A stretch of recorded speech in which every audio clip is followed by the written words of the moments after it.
शिवसेना प्रमुख बाळासाहेब ठाकरेंचं निवासस्थान राहिलेला मातोश्री बंगला नेहमीच राजकीय घडामोडींचं केंद्रबिंदू राहिलाय. 1995 मध्ये सत्तेत असलेल्या युती सरकारचा रिमोट कंट्रोल याच मातोश्रीमध्ये होता.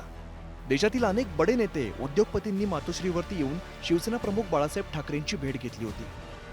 अनेक पक्षांच्या नेत्यांसाठी मातोश्रीची दारं उघडी होती. मात्र 2019 पासून मातोश्रीची दारं भाजपासाठी बंद झाली. मातोश्रीची दारं भाजपासाठी का बंद झाली याबाबत उद्धव ठाकरेंनी एका मुलाखतीत सविस्तर भाष्य केलं. आम्ही फडणवीस यांना दरवाजे बंद केले नाहीत. माणुसकी विसरणारा मी नाही. पण तुम्ही मातोश्री बदनाम करायला निघाला. मातोश्रीवरती आरोप करायला निघाला. ते तोंड बंद करा, मातोश्रीचे दरवाजे उघडतील असं वक्तव्य उद्धव ठाकरेंनी केलंय. आमची कौटुंबिक बदनामी बंद करावी.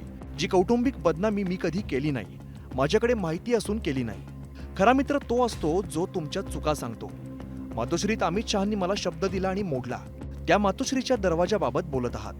तुम्ही मातोश्रीच्या आतच होता. घरात घेऊन दार बंद केलं होतं. आता घराबाहेर जाऊन बंद केलं. शब्द मोडल्यामुळे मी दार बंद केलं असं उद्धव ठाकरेंनी मुलाखतीत सांगितलं.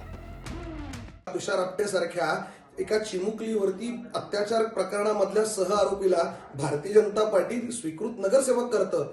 ही जी भारतीय जनता पार्टीची वृत्ती आहे, जी महाराष्ट्राला बदनाम करते आहे, ती जर तुम्ही दूर केली तर नक्कीच महाराष्ट्राचं हित साधणाऱ्या प्रत्येकासोबत चर्चा होऊ शकते. यात काही शंकाच नाहीये. पण त्यासाठी तुमचं मन स्वच्छ असायला पाहिजे. उद्धव ठाकरेंनी केलेल्या वक्तव्यावर देवेंद्र फडणवीस यांनी न्यूज 18 मराठीचे संपादक मंदार फणसेंना दिलेल्या मुलाखतीत थेट भाष्य केलं. मातोश्रीचं दार आम्ही बंद केलं नाही, त्यांनीच आमच्याशी बोलणं टाळलं असं मुख्यमंत्र्यांनी सांगितलं. मातोश्रीचं दार माझ्याकरता त्यांनी बंद केलं, मी बंद केलं नाही. मी फोन करत होतो पण त्यांनी दार उघडलं नाही. ते ठीक आहे. परवा मला देखील समजलं, ते असं म्हणाले की मातोश्रीवर बोलणं बंद केलं तर मातोश्रीची दार उघडे.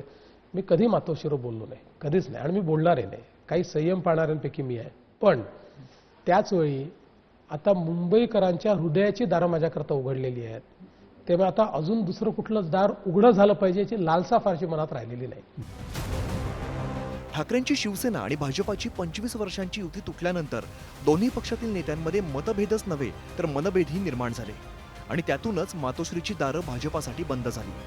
त्यावर उद्धव ठाकरे आणि देवेंद्र फडणवीस यांनी पहिल्यांदाच भाष्य केलं. परिणामी जुने मित्र मातोश्रीत दिसतील का याबाबत राजकीय वर्तुळात चर्चा सुरू झाली. Bureau report, news 18 Marathi.